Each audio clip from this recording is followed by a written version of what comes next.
G'day you mob, welcome to this episode of Pete vs Plants. I am Pete, these are the plants, and today I'm going to show you how to turn this into this. Let's go.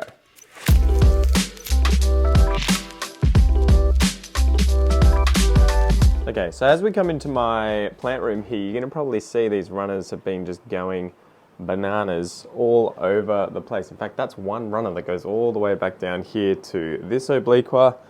I chopped off part of a runner there, and there's another one here with another runner that's been going nuts from, actually it's down here, the plant's down here.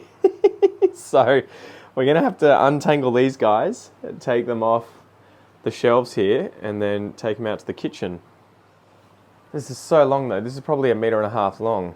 And here's the original plant here. So the runner is running. I feel like I need to play that song, right? I can't even remember the name of that band. Weren't they a New Zealand band or something? Running, running, running. Used to play all the time when I was a teenager. All right, another one here. Boom. And hopefully we end up with a lot of obliqua from all of these runners once we propagate them. You need to stay upright. Jeez Louise. Okay, and here's plant number 2 with its huge... Ugh, damn it. Get out of it. Getting caught up with its huge runner as well. Far out, look at that. Alright, so this is ridiculous. Here you go, guys. These are the 2 plants. So today I want to chop up and propagate the runners that I have from my obliquas here, and then we are going to also try and chuck these guys on a pole so that they don't keep sending out runners. So I recently chopped, where is it? Which one is it? This is a really interesting story. So this actually shot out a runner here. Its last leaf was this one. And then it shot out a second runner. So obviously one of the nodes in here activated and sent out another runner at the same time. So I actually chopped that one up and sold a bunch of those nodes to a lovely lady called Margaret. And she was chatting to me last night, in fact, saying, hey Pete, can you tell me what I need to do with these guys? So I thought I would make a video and try and get it up as soon as possible. And I've also just noticed that this little guy is also running as well. You can kind of tell by the end of the vine here and the fact that it's not just a leaf coming out. So why do these guys run? You'll see that this vine is sitting horizontally like this, and that is a big reason that these guys run. If they are not growing completely vertically up something, they're going to send out a runner because they're freaking out thinking, I'm not growing up a tree, I need to shoot out a runner, explore the terrain around nearby, try and find a tree to grow up, and then only when I get vertical will I start shooting out leaves again. So that's where we're at. We have these 2 guys. I bought these probably about 6 months ago. They sized up really quickly. This one got absolutely massive, and it blows my mind to think that, I don't know, 3 or 4 years ago, this would be a many $1,000 plant, right? It's just nuts. Whereas today, this is probably a few $100 at best. So what are we going to begin with? We'll begin by grabbing out We'll begin by grabbing out my old prop mat. I actually found it. It was on one of these shelves hidden away at the back. So Susan, thank you again. I didn't chuck it out like I thought. I thought I had dumped this into one of the skips that we'd used to clear out the garage, but turns out it was hiding here all along. So here we go. All right, first step, I need a razor blade and I'm going to sterilize it. So razor blade, whoop, here we go. Bing. Rubbing alcohol, just going to give that a quick spray. Shake it like a Polaroid picture, get some of those drops off and also dry it off. Have a sip of my coffee at the same time. I'm going to speak Indonesian. Kopi. All right, cut.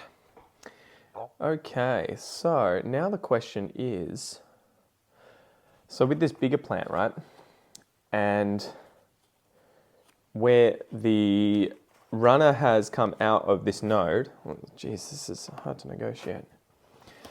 What I have to work out is if I cut back to here it's not going to be this node that activates for it to keep growing because it's already done that, right? So this is a spent node. It's shot out a runner out of that node. So at the very best, something will come out of here.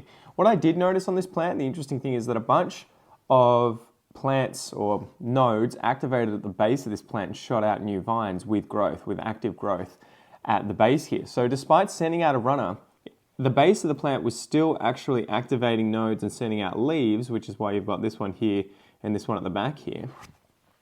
And then only when it went horizontal did it start sending out another runner. So I might leave this one intact and not chop it and just get it going vertically up the pole, and we'll see how it goes. And maybe I'll just take everything off at this node that has activated and sent out a second runner, and hopefully new growth will come out from below that, because I don't want to remove this leaf. This leaf will help, produce energy for the plant, and yeah, there's just no point in just chopping it off because it'll go in the bin. I guess it could be used in propagation, but we're going to do some wet stick propagation from these bad boys. So I probably don't need the leaf. So I'm using a razor blade because I want the cuts to be as sharp as possible on the vine. This is going to prevent, if you use scissors or even shears or secateurs as we call them down here, you can end up sort of crushing where you're cutting, and it can invite infection to get into the plant. So the best thing is to use a sharper blade as possible. So I'm just going to sort of cut everything in the internodal space about halfway between each node.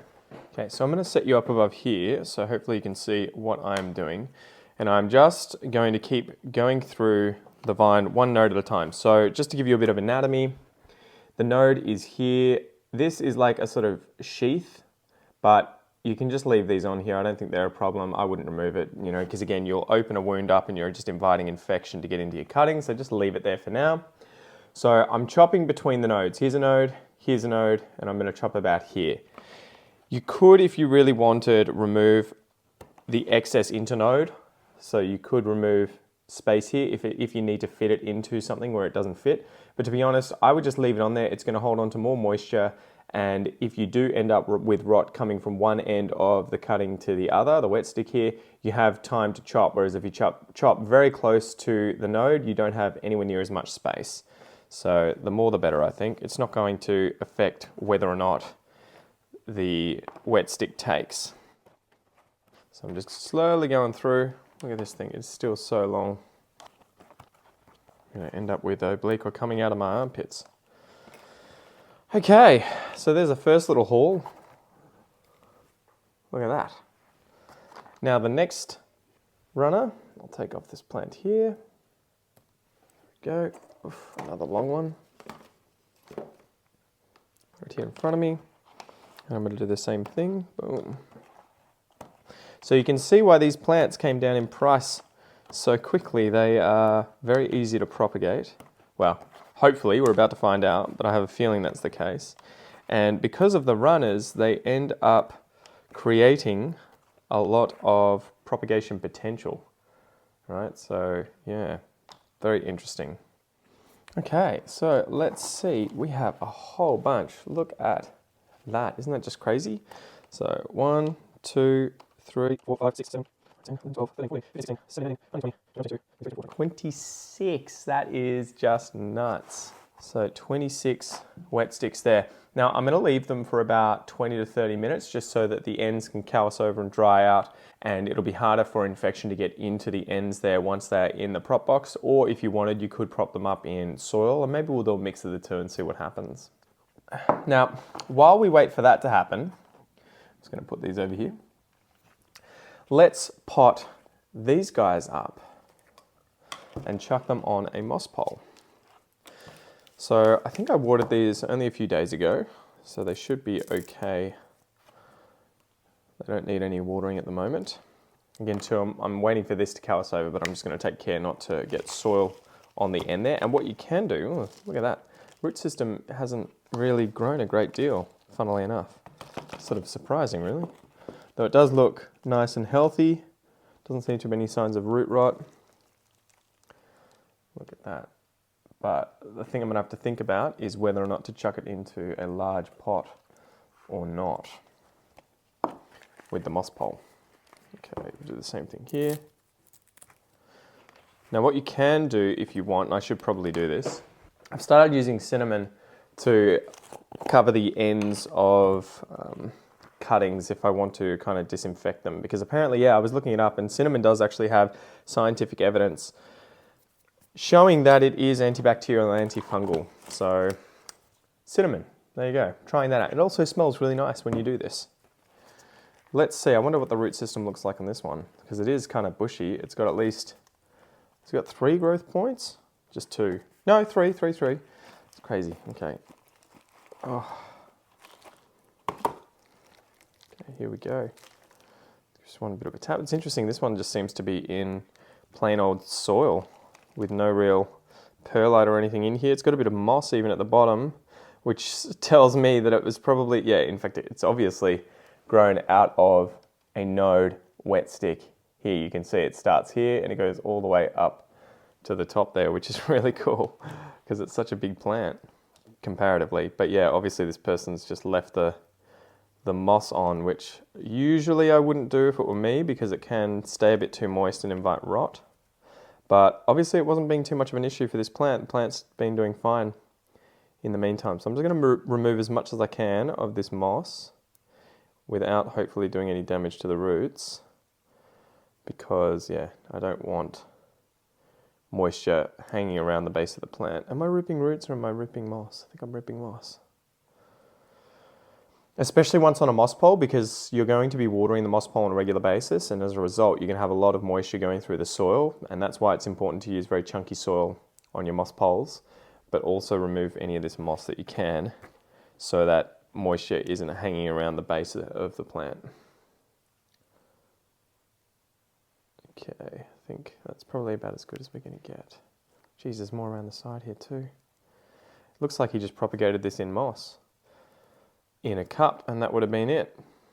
Craziness. But yeah, the roots are growing healthily through the moss, so it obviously hasn't been too much of an issue. Okay, so they're the 2 plants here. And I have to work out what size pot I will use. I don't think I'm going to use a 20 centimeter one. That's a 20 centimeter. Is it 200 mil? Yeah, I think it's 200 mil. No, it is 20 centimeter. I'm going to use a 10. We'll go have a look. I'll go have a look and come back. Okay, so I think I've got a 14 centimeter pot here, and the one next to it is maybe 17 centimeters. A 20 feels too big to me, but I think, yeah, I would prefer to use a clear one. But I just don't know how it's going to go in terms of space, because that feels like I could probably just plant these guys up in there without the pole and they would fit okay. Whereas this one I think might be the better bet.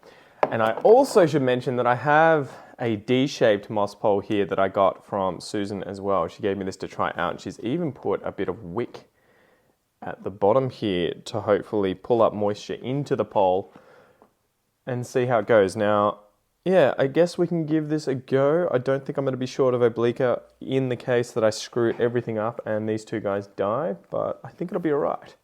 So what I'm going to do, this is going to take some balancing. Actually, you know what? I'm going to do this the Sydney plant guy way. So what Jan would generally do is lie the pole down and first get the plants positioned onto the pole where he wants them. And so I'm wondering if I just thinking about how to position these guys. Where are the aerial roots? They're sort of on the side here, so maybe I'll do it sideways. And yeah, that should work. I guess we'll get some, what am I going to do? I guess I could use little metal spikes to put it in there. Otherwise horticultural tape should work. I think I'm going to use some horticultural tape because this I can just easily pull out and adjust, whereas I find with the pins they often get pushed out. I was playing with this the other day, so I've made it difficult for myself to be able to use by wrapping it up. So let me give you a look at what I'm doing down here. It might be easier if I just get this soil out of the way. Okay, so I might try a combination of the tape and the metal pins, and we'll just see how we go. I'm just going to chuck this underneath to begin with. All right, we'll start with the big one. So I'm thinking, where's the back of the plant? Where are the aerial roots so that they are facing the moss pole as best as possible, and dig straight into it. So there we go. I'm going to do it that way. Where are the pins? You know what? So one pin over the top of the main vine that is close to the moss. I want those aerial roots in proximity with the damp moss so that they get activated and the roots start growing into the moss pole. Now, I think this one's going to be too long, so might have to give them a twist over like so. Boom. There we go. Now I want to do the same thing to this little guy at the back here as well that has growth coming out, because I want him going as vertical as possible ASAP. Again, some of these wires here I think are too long, so it's not helping me a great deal. So I've got the wire around the node here with the aerial root behind it, and I'm just making sure that that is in contact with the moss as best as possible. Yeah, this is too long. I'm gonna have to, I think I might just push this back on itself, and hopefully that still stays in there. Okay, so hold it flush. Bang. There we go. Okay, the next plant. So again, where is the back of the plant? That is this side here with the aerial roots facing this way. So you don't want to be putting it this way against the pole with the pole here and the aerial roots facing out the wrong way. It is hard when it's kind of like bent like this, but just try and gently position it into place without snapping it. So I'm going to do the same thing again. Gently coax that one out of the way. Here we go. Maybe I can use this to go over both. Again, just not long enough. Oh, sorry, too long rather. Okay, so there's the plant situated nicely at the base here.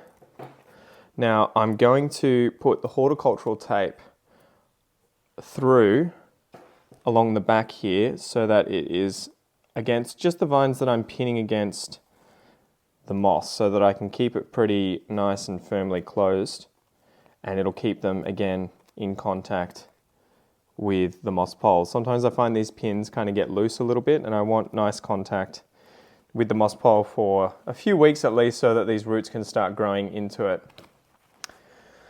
So hopefully you can see what I've done here. The pins are in there holding the nodes that have roots coming out against the moss pole, and then the horticultural tape, is there to just ensure that things stay where they should be. I might actually chuck a little bit more further up, just as a little bit more security. It's going to be really interesting to see how this guy grows. I haven't had one of these on a moss pole before, so I'm hoping everything goes well and he doesn't just send out more runners. Okay, so there you go. Hopefully that works well and we'll pot him up. So I do have some chunky aroid mix here. I will give you a bit of a look at it. I've got bark in there, I've got chunks of cocoa coir, chunky perlite, small perlite, vermiculite, some pumice, sand, and then a little bit of soil and worm castings. You can sort of add in whatever you really want to add in. Ideally, it's just going to be fast draining and chunky. Chunkiness helps. Now, all right. Which is this going to do best in? I can fit it into this smaller pot. I'm just wondering if it's worth doing. Yeah, it's going to have to go in a bigger one because the base is too long. That looks like it is perfect. In fact, I might just chop a little bit off the base here. All right, cool. It looks like she's put holes into the plastic so that I can more easily get this thing attached to the pot. So I guess we can try and give that a go, although that might be easier said than done. I probably don't need to. I'm just gonna chuck soil in there, I think, straight away, and I'll just have to put it in a heavy planter so that it doesn't tip over or lean it against something. But yeah, so I'll position the pot like so, and then grab some of my chunky mix and just get pouring. Again, trying to make sure that this is stuck up against the back, that it is facing upwards and sort of standing vertically, because you can end up sort of pushing it back a bit too far, or it can lean forward a little bit. And if you end up having it kind of off center, it leads to the pole wanting to fall over more often. A bit of a pain in the butt that way. So I might just try and get this as stable as possible and then fill in the back here.